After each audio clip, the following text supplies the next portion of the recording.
Добар ден, на сите. Денес сме овде да презентираме еден работа со одводнување од поплавени површини, односно ја презентираме нашата опрема која што е за употребување во поплавени објекти.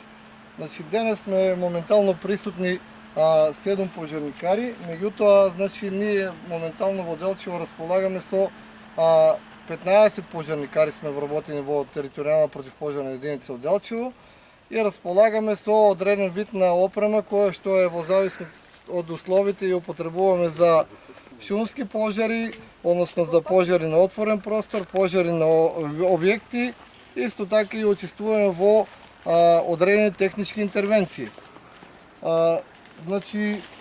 Оваа година, за разлика од претходните години, имавме, може да се каже дека помал обем на пожари на отворен простор, меѓутоа секоја година, во зависност од условите, ја искористуваме максимално опремата која што ја поседуваме во нашата територијална противпожарна единица.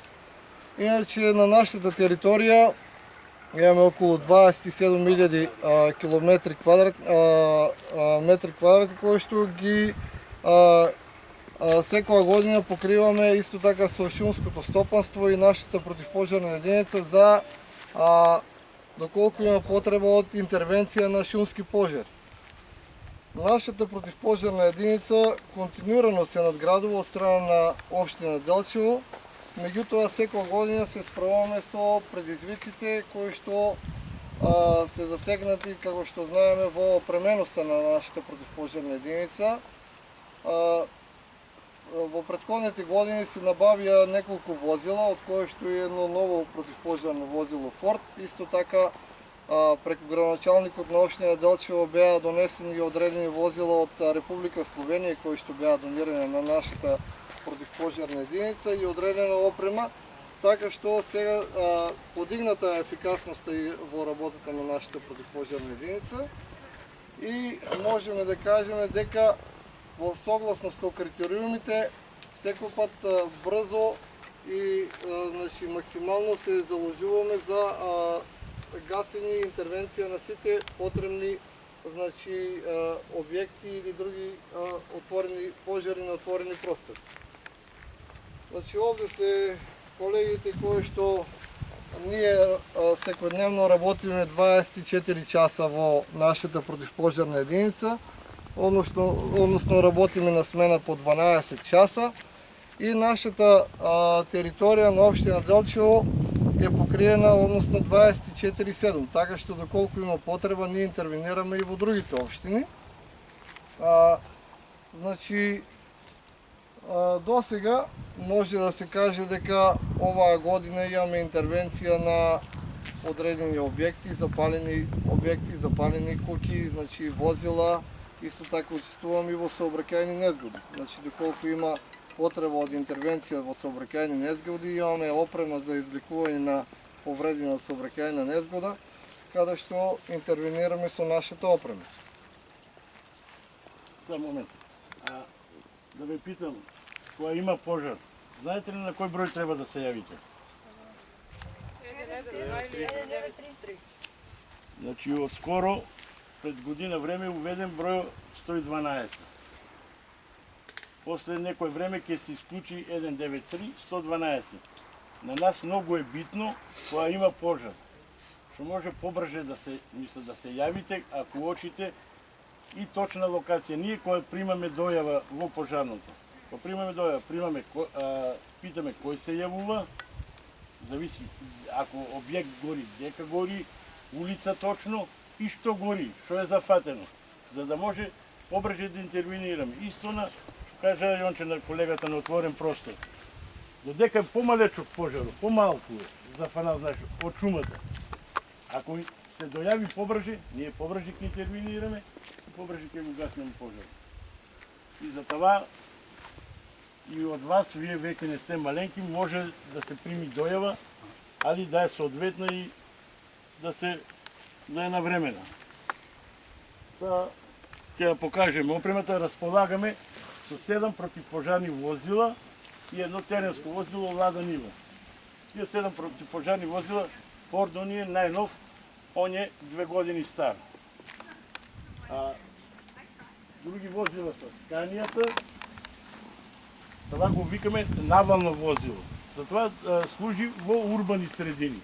Носи помалку вода, имам исто едно возило Магиор Сивеко. И оно служи како навално, да. Има повеќе опрема и што рече колегата и за собракајни несреќи, за извлачење, за да. Додека тие постарите возила можете минали покрај пожарното, видели сте ги тие фаповето, тие са ни најстари, они носат многу повеќе вода, по 8 тона, 9 тона вода носат и они са за обслужување. Да, за дотурна вода. Па кажи нешто околу состава, околу дежурства, околу Да. како функционирате тие работи. Значи, составот така, значи како што кажа колегата, ние сме 15 вработени во територијалната противопожарна единица Делчево. Од това дежураме 24 сата. Значи нема празник, нема нова година, кој како си, дали е недела, викенд, нема. Мора да имаме дежурства. Зависи, имаме по тројца или четворица, колеги сме во смена. Значи, кога дојдат годишни одмори, зависи ако има потреба од обимо на пожарот, каков е обимо на пожарот, повикува се, ако е поголем пожарот, ако имаме шумски пожар или пожар на објект дека кашта запалено, повикува се сите колеги, за да можем поефикасно да действуваме. Во однос на това значи кажаме, работиме 24 сата во годината. Значи нема тамо во пожарното да нема дежурен. Имаме 2 линии дежурни. Може дојавата да примаме и преку полицијата и на број 112 или 193. Друго, Тони, за опремата сад им покажем и ни. Па не, да им кажеме дека општина како што е Делчево општина, не е помалку од средна општина. Значи зависи од големината на општина и бројот на време. Това се кажа така. вработените. Има во законот за пожарникарство спрема бројот на жителите, колку треба да изнесува минималниот број на пожарникари. Значи на 1000 жители на општината треба да има по еден пожарникар. Това е минималниот. Али колку има повеќе пожарникари, ние се радуваме камо да има 30 пожарникари. Разбира, кога ќе има повеќе, ќе сме поефикасни по ќе работи. Значи опремата, сам ви рекол, возил другата опрема наодиме се како можеме. Имам и по-стара опрема, видехте ја пумпата и тие другите пумпи, това са ни се донации. Имаме са набавиме на пратњачи нови и треба, не знам дали сте приметили надземните хидранти. Знаете ли што е надземен хидрант? Дека ги има? Бензинските? Не, на бензинските, да. Тука са ново што са ставени, дали знаете дека. Ново Делчево кај Парко, кај Пазаро, видели ли сте ги? Кај Пазаро, тие ги ставихме, значи со сник е поефикасно. Кога возилото веќе го испразниме, има, не дај Боже, ново Делчево, што рече девојчето кај Парко. Ние не мора возилото да го караме у пожарното, да пъниме, оттаму директно пъниме од водовода. Кај Пазаро има. Става се во селата исто хидранти. Значи има, не дај Боже, пожар во Трботивиште. Ние испразно се возилото, треба да дојме у Делчево да го пъниме. Не го пъниме у Делчево, од тоа надземен хидрант, ќе се пънат возилата. И со това е подобрена ефикасноста и брзината која действуваме. Да, најважно за пожарите е што побрзо да се Што побрзо, значи најбитно ни е на нас. Првата дојава, што примаме, од дојавата многу зависи фактори. Да е точна дојавата. Знаете, кога нешто гори, објект кога гори, секој кога се јавува е малку возбуден. Не малку има возбуден, се зависи од човек, возбуден. Ние треба колку може малку повеќе да го смириме, да извлечеме што поточни информации. Одека е најблискиот пат да дојдеме. Што гори, одека можеме да дојдеме, дали има загрозено луѓе. Тие се ни најбитни информации. Исто на пожарно отворен простор, на шумски пожар. Човек одека он местно население у селата, знае патишките, са ние не може да ги знаеме на цела територија на општината, од дека е најблиско да дојдеме со возилото, така. А он таму живее, они си тука минато, чува си стока, знаат кое возило може од дека да дојде и како да дојде. Извинете. Исто така потребно ни е Кажете населението да сите биде запознаено со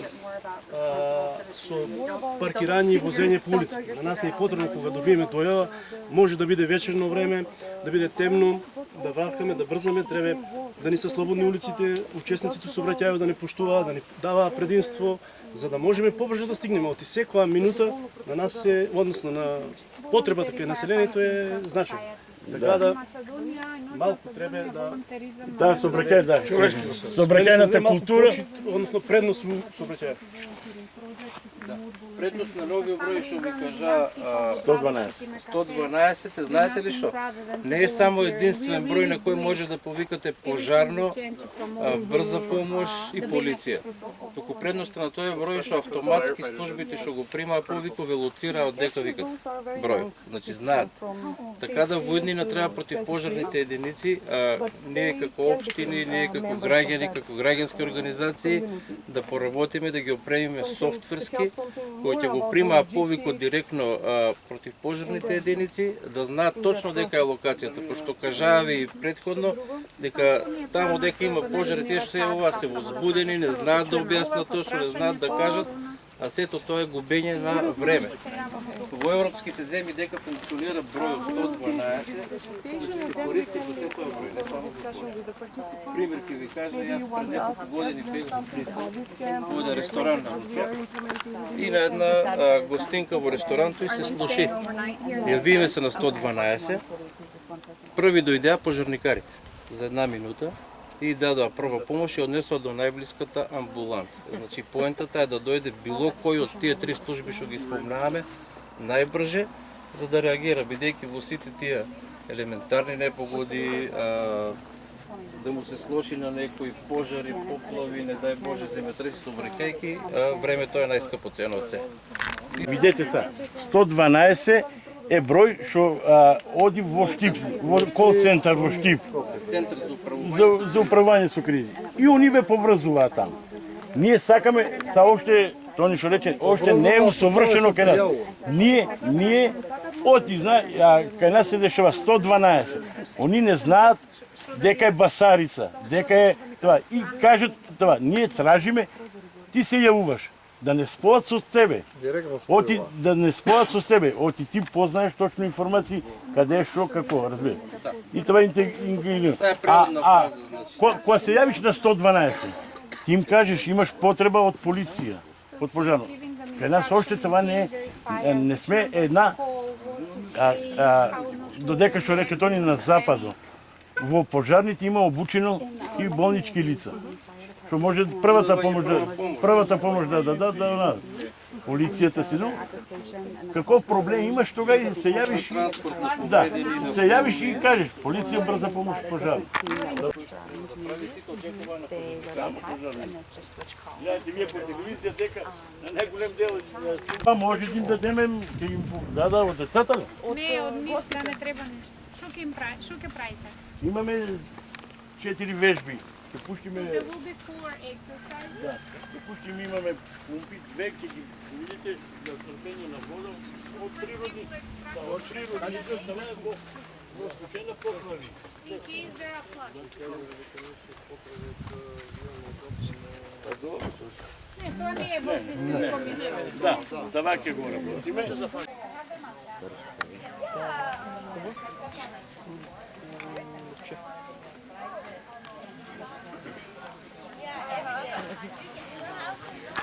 Кај нас да се регистрираме.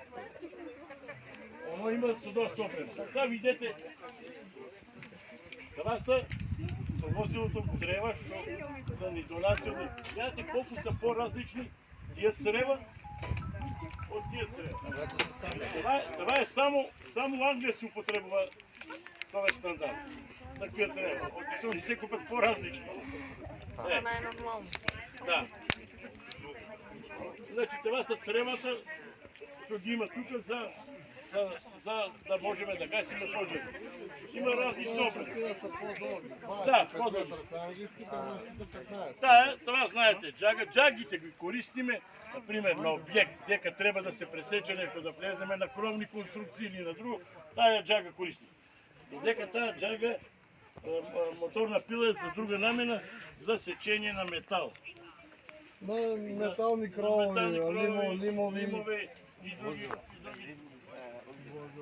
Да. Това е пумпа, исто моторна пумпа за извлечение на вода, како тия другите. Само е со помал капацитет и помаленко. Тука имаме се друга опрема што ни притребува, како лопати, гребули, тия кебли, клещи за сечение на арматура, гребла. Внетре фазикте вие. Тия тука што е наредно са тия изолационни апарати, што ги користиме во објекти дека има чур многу, за да можеме да дишаме. Ако не ги ставиме ние на нас тия, ќе се онесвестиме, ќе се задушиме. Тия са изолационни апарати.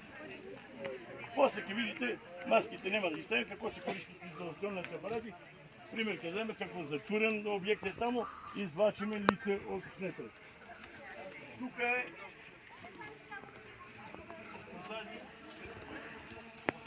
това е срцето на возилото, това е пумпата тука, што да ги напојува тия црева, што ги имаме тука, това са приклучици. Гледате, тия са различни, ние сме го това адаптирали за тия црева, за европски црева, за македонски стандарти това. Тия са различни приклучици.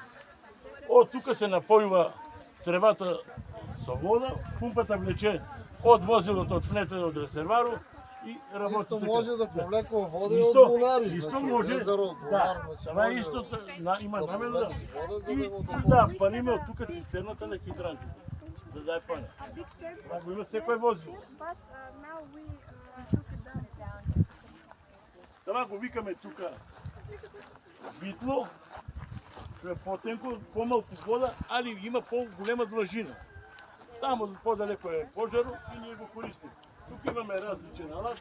Това е стикър за извлачение на возила от сусайна, за да, ако е паднало. Заглавило се некоя возило, закачваш го на некое дърво или на фиксен обект и го преки тази сало извлечеш го возило. Да. Това знаете що са? Пожарни апарати. Знаете ли що значи S1, S6, S9? Они са по-различни. Не, значи тия сите са пълни со сух прах. С сух прах, натриум хидроксид. Да. Да.